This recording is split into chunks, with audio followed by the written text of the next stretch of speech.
అమ్మటకి amount ఇస్తారు. దళారీ రైతులను వస్తే వాళ్ళ మీద కేసులు కూడా పెట్టడం జరిగింది. మీరు ఇక్కడ కొనటానికి రావద్దు, కొంటే మేము రుణాలు ఇస్తామనేది. ఇవన్నీ కూడా జరిగినాయి సార్. రైతు ఆనందంగా ఉన్నాడు, ప్రజలు ఆనందంగా ఉన్నారు. మంచి ఇదిగా కూటమి ప్రభుత్వం వచ్చిన తర్వాత మంచి ఆనందదాయకంగా ఉన్నారు సార్. దాని గురించే ఈ చంద్రబాబు నాయుడు గారు ప్రజలు ఆఫీసుల చుట్టూ తిరగకూడదు అనేటువంటి ఒక వేమ్తో దీన్ని ఏం చేశారంటే రెవెన్యూ సదస్సు అని పెట్టి అన్నీ పెట్టారు సార్. ప్రత్యేకించి సార్ ఈ 6 నెలల్లోనే సుమారు గత 5 ఏళ్లలో జరిగిన విధ్వంసం ఏదైతే ఉందో రాష్ట్రం మనం ఏ క్యాపిటల్లో చెప్పుకోలేక లేకపోతే అభివృద్ధికి నోచుకోలేక ఇబ్బందులు పడ్డ ఆ 5 ఏళ్ల కాలం ఒక పక్కన పెడితే ఈ 5 నెలల్లో భూముల రేట్లు పెరిగిపోయిన పరిస్థితి. ఎందుకంటే పరిశ్రమలు వస్తున్నాయి, గూగుల్ కంపెనీ అని లేకపోతే టీసీఎస్ అని లేదా పరిశ్రమలకి ఒకవైపు నారా లోకేష్ గారు యుద్ధ ప్రాతిపదికన ఆయన పరిశ్రమలు తేవాలని ప్రయత్నాలు చేస్తున్నారు. ఇంకోవైపు నుంచి చంద్రబాబు నాయుడు గారు కేంద్ర ప్రభుత్వం నుంచి మనకు రావాల్సిన నిధులు కానీ వీటన్ని మీద ఫైట్ చేస్తున్నారు. అంటే ఈ నేపథ్యంలోనే రైతులు వాళ్ళ భూములకు సంబంధించిన అవకతవకలు లేకపోతే సమస్యల్ని పరిష్కరించే దిశగా ఈ రెవెన్యూ సదస్సులు నిర్వహించడం, దీని మీద మీ అభిప్రాయం ఏంటి సార్? చక్కని డిసిషన్ తీసుకున్నారండి. దీనివల్ల 100కి 99 మంది రైతులు ఆనందదాయకం పడతారండి. కారణం ఏంటంటే ఈ ప్రభుత్వం వచ్చిన తర్వాత అనేక పరిశ్రమలు ఇక్కడికి వస్తున్నాయండి. నారా లోకేష్ గారు శతవిధాల ప్రయత్నం చేస్తున్నారు. మొన్న అమెరికా వెళ్ళి 9 రోజుల నుండి కూడా వైజాగ్, అదేవిధంగా కర్నూలు, తిరుపతి, అదేవిధంగా ఇక్కడ కూడా మన రాజధానిలో కూడా అనేక పరిశ్రమలు రావడానికి తీవ్ర ప్రయత్నం చేశారు. సెంట్రల్ గవర్నమెంట్ కూడా 3-4 వస్తున్నాయి సార్. ఆ సెంట్రల్ తపాలా ఆఫీస్ కూడా ఇక్కడ రాజధానిలో పెడతాం అనేది ఆనందదాయకం అండి. అటువంటి సెంట్రల్ గవర్నమెంట్ ఆఫీసులన్నీ కూడా వస్తున్నాయి. మంచి పనులు చేస్తున్నారు. డే అండ్ నైట్ తండ్రి కొడుకులు. అదేవిధంగా పవన్ కళ్యాణ్ గారు కూడా చాలా ఇబ్బంది పడుతున్నారు. ఆడబిడ్డలో అర్ధరాత్రి తిరగడానికి వీలు లేనటువంటి టైంలో ఈ రోజున నుంచోబెట్టి మాట్లాడేసేసి ఎవరినైనా ఏదైనా చేస్తే నిమిషాల మీద అరెస్ట్ చేసుకుని 3 అర్జీలు తీసుకుంటున్నారు సార్. లోకేష్ గారు ప్రజా దర్బార్ పెడుతున్నారు 6 నుంచి 7 వరకు. ప్రతి సమస్య కూడా అక్కడిక్కడ పరిష్కారం అవుతుంది. ఏ ఊరు గ్రామంలో ఉంటే ఆ ఊరికి వెళ్ళిపోతున్నాయి, ఎమ్మటగానే పరిష్కారం అవుతున్నాయి సార్. ఎంఆర్ఓ కానివ్వండి, ఎమ్మెల్యే వీళ్ళు కానివ్వండి, ఎవరైనా పరిష్కారాలు బాగున్నాయి సార్. గవర్నమెంట్ బాగా పనిచేస్తుంది, చక్కగా పనులు జరుగుతున్నాయి.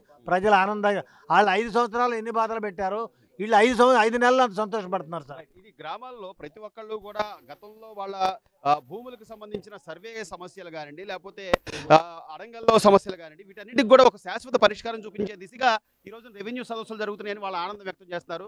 మరొక రైతు ఉన్నారు సార్. ఈ రోజున ఈ రెవెన్యూ సదస్సుల ద్వారా ఎవరికి భూమి హక్కుదారైతే ఉన్నారో వాళ్ళు తమ భూమిపై సర్వ హక్కులు ఉండే విధంగా అధికారులు తీసుకుంటున్న ఈ యుద్ధ ప్రాతిపదికన ఈ చర్యల మీద మీ అభిప్రాయం?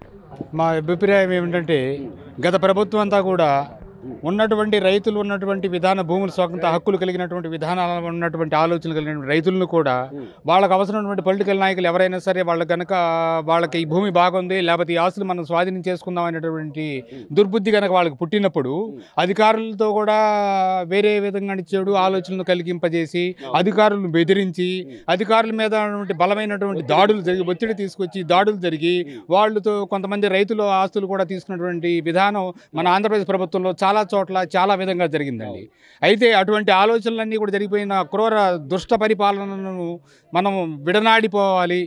ఏ రైతు అయితే కనుక మన గురించి ఎప్పుడైతే తన హక్కులన్నీ కూడా విడనాడిపోయి బాధతో దుఃఖంతో ఉన్నాడో అటువంటి రైతులందరి యొక్క కష్టాలన్నీ కూడా తీర్చాలనేటువంటి దృక్పథంతో ఆనాడే మన ముఖ్యమంత్రి నారా చంద్రబాబు నాయుడు గారు ప్రమాణ స్వీకారం రోజే 2వ సంతకంగా రైతుల యొక్క చట్ట విధానాన్ని మార్చినటువంటి ఘనత ప్రపంచంలో ఆయనకు దక్కిందని చెప్పేసి మేము భావిస్తూ ఉన్నాం. అటువంటి ఆయన చేసినటువంటి ఆ చట్ట విధానానికి ఈరోజు అనుగుణంగా రద్దుని ఈరోజు విధానంగా అన్ని చేసిన తర్వాత ఈరోజు వాళ్ళ హక్కులు వాళ్ళకి వచ్చే విధానంగా ఇంకేమైనా అవకతవకలు ఉన్న విధానాలను కానీ లేకపోతే వాళ్ళ రాళ్ల మీద వాళ్ళ పేర్లుసిన విధానాన్ని కానీ మొత్తం అంతా కూడా తీసేసి గత ప్రభుత్వంలో ఏ రైతుకైతే తన భూమి సొంతంగా ఉంది, తన పురాతన వారసత్వంగా ఉందా లేకపోతే కొనుగోలులో ఉన్నాడా రైతు, ఏ భూమి అయితే ఎవరికైతే హక్కులు కలిగి ఉన్నాయో అటువంటి హక్కులన్నీ కూడా ఆ రైతుకి ఇవ్వవలసిందనేటువంటి ఆలోచనతో ఈ రెవెన్యూ సదస్సు ఏర్పాటు చేయడం జరిగింది. మీరు చెప్పినట్టు సార్ గత ప్రభుత్వంలో అంటే ఇంకో మళ్ళీ మనమే వస్తాం అధికారంలోకనే ఒక దుర్బుద్ధితో ఆ సర్వేకి సంబంధించిన గతంలో అంటే కొన్ని గ్రామాల్లో అంటే హడావుడిగా రీసర్వేలు చేయించేసి ఒకళ్ళ భూములు ఇంకొకళ్ళ కలిపేయడం లేకపోతే వాళ్ళ భూములు కాజేసే ప్రయత్నం చేయడం జరిగింది. ఇప్పుడు ఈ రోజున రెవెన్యూ అధికారులు కానీ లేకపోతే ఇక్కడ ఉన్నటువంటి గ్రామస్థాయి అధికారులు కానీ వీళ్ళందరూ ఒక దగ్గర చేరి ఎవరి భూమి కొలతలకు సంబంధించి వాళ్ళ మీద ఈ హక్కు కల్పించడాన్ని ఎలా చూడాలి? అంటే ఎలాగోని చాలా బాగా చేస్తున్నారు అనిపించుకోవాలండి. ఎందుకంటే ఎవరికైతే భూమి ఉంది, ఎవరికైతే హక్కులు ఉన్నాయి, అటువంటి హక్కులందరూ ఎవరైతే ఈ రోజు కనుక మనకు ఉన్నాయో పురాతన కాలంలో, ఈ రోజు కాకుండా కూడా గత అడంగుల్లో కానీ గత ఆర్ఎస్ఆర్లో కానీ వారసత్వపరంగా ఎవరికైతే ఉన్నాయో అటువంటి వాళ్ళకి మీకు ఏదైనటువంటి జరిగిన అన్యాయాన్ని ఎక్కడైనా ఉంటే మా దృష్టికి తీసుకొస్తే సర్వశక్తులా కూడా మీ అందరికీ కూడా మేము ప్రభుత్వం ఉండాల్సినటువంటి ఆలోచనతో తక్షణం ఉన్నటువంటి ప్రభుత్వం నారా చంద్రబాబు నాయుడు చేసినటువంటి పరిష్కారాలని ఏనాడైతే అమలు చేయమని ఆదేశించారో, అయితే ఏ రకంగా చేస్తే కనుక ప్రజలకు న్యాయం జరుగుతుందనే ఆలోచనలో ఉన్నారు.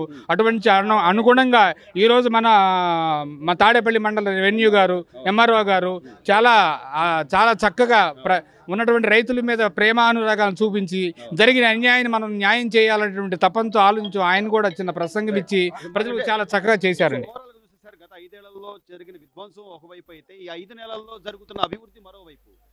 నాకేదో సన్మానం చేయండి లేకపోతే నేను ఎంతో అభివృద్ధి చేశానని చెప్తున్న జగన్మోహన్ రెడ్డి గారికి ఒక సాధారణ రైతుగా మీరు ఏం చెప్తారు? సాధారణ రైతుగా ఆయన యొక్క ఒక కపట నాటక దారి అనేటువంటి విధానం చెబుతా ఉన్నాం. ఆయన 5 సంవత్సరాల్లో ఏనాడు కూడా రైతు ఎలా ఉన్నాడు, రైతుకు మనం న్యాయం చేయాలనే ఆలోచన వదిలిపడేసేసి ఆ రైతు భూములు ఏ విధంగా మనం కబ్జా చేసుకోవచ్చు, లేకపోతే మన నాయకులందరూ ఎవరైతే ఒక అనుకూలంగా ఉన్న వాళ్ళు చేసుకోవచ్చు అనే ఆలోచనతో వాళ్ళకు సహకరించాడు. కానీ రైతునికి మాత్రం చాలా ద్రోహం చేశాడు. అటువంటి ద్రోహాన్ని బొమ్ము చేయటానికి ఈనాడు అధికారులందరూ కూడా రెవెన్యూ సంబంధించిన సదస్సులలో రెవెన్యూ అధికారులు కూడా గౌరవమైన ముఖ్యమంత్రి సూచించిన విధానానికి కానీ ఆయన ఆలోచనకు అనుగుణంగా ఈనాడు మండల రెవెన్యూ గారులందరూ కూడా అధికారులందరూ కూడా విఆర్ఓలు కావచ్చు, లేకపోతే ఆర్ఏ గారు కావచ్చు, మిగిలిన డిపార్ట్మెంట్ కూడా బాగా న్యాయం చేయాలని తప్పంతో వాళ్ళు చేస్తున్నారండి. ఇక్కడ సమస్యకి సంబంధించి ఇక్కడ మీకు పరిష్కారాలు ఉంటాయని చెప్పి గ్రామ స్థాయిలో ఉన్నటువంటి రెవెన్యూ అధికారులు అందరూ కూడా ఇక్కడే ఉన్నారు. చెప్పండి, ఈ సదస్సుల ద్వారా మీకు ఉపయోగం ఉంటుందనుకుంటున్నారా? ఏంటి ఈ సదస్సులు నిర్వహించడం పట్ల మీ అభిప్రాయం? సదస్సు వల్ల ప్రజలకు రికార్డులు లేక నానా ఇబ్బందులు పడుతున్నారు. ఇప్పుడు ఆఫీసర్లు, ఎంఆర్ఓ, ఎండిఓ గారు అందరూ వచ్చి మనకి దగ్గరికి రావడం వలన సమస్య పరిష్కారం అవుతుందని నేను ఆశిస్తున్నాను. సో ఈ నిర్ణయం మంచిదే అంటారా? చాలా నిర్ణయం మంచిదే. అంటే మీ భూమిపై మీ హక్కు ఖచ్చితంగా ఉండాలి, భూమి మీ హక్కు అనే నినాదంతో ఆయన తీసుకున్న నిర్ణయం ఈ రోజున ప్రతి ఒక్క అధికారి మన దగ్గరికి తరలి రావడం చాలా సంతోషంగా భావిస్తున్నామండి.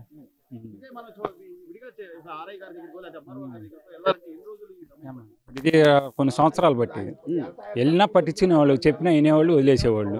అది ఇది అమ్మని ఇది అమ్మనేవాళ్ళు. తీసుకొచ్చిన తర్వాత పట్టించుకోవట్ల. విన్నారు, చూపిస్తామని చెప్పారు. 45 డేస్లో మొత్తం. సో ఇట్లా ప్రతి ఒక్కళ్ళు కూడా వాళ్ళ సమస్యలను చెప్పుకుంటూ వాటికి ఒక శాశ్వత పరిష్కారం వస్తుంది అనే ఒక ఆశతో, ఆ దృక్పథంతో ఉన్నారు. ఈ రోజున ఎంఆర్ఓ గారు కూడా ఉన్నారు.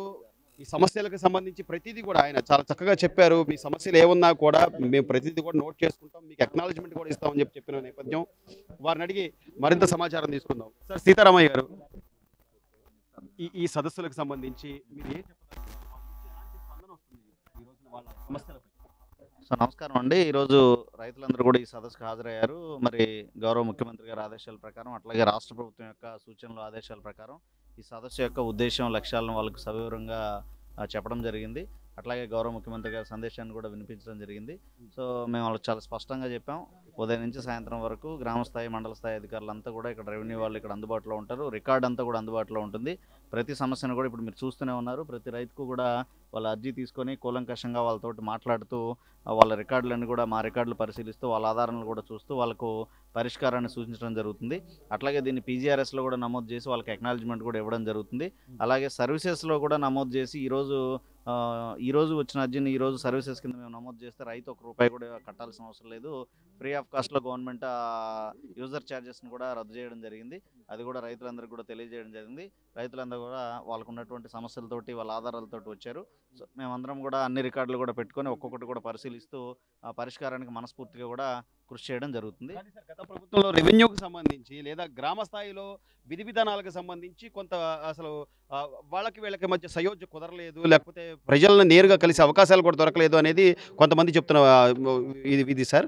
అయితే ఈ రోజున రీసర్వేల పేరుతో కానీ, లేకపోతే అడంగల్లో వాళ్ళ పొలాలకు సంబంధించినవి నమోదు అవడంలో కానీ కొంత అవకతవకలు జరిగింది. దాన్ని ఈ రోజున అధికారులు బాధ్యులుగా చేస్తున్న నేపథ్యాన్ని ఎలా చూడాలంటే?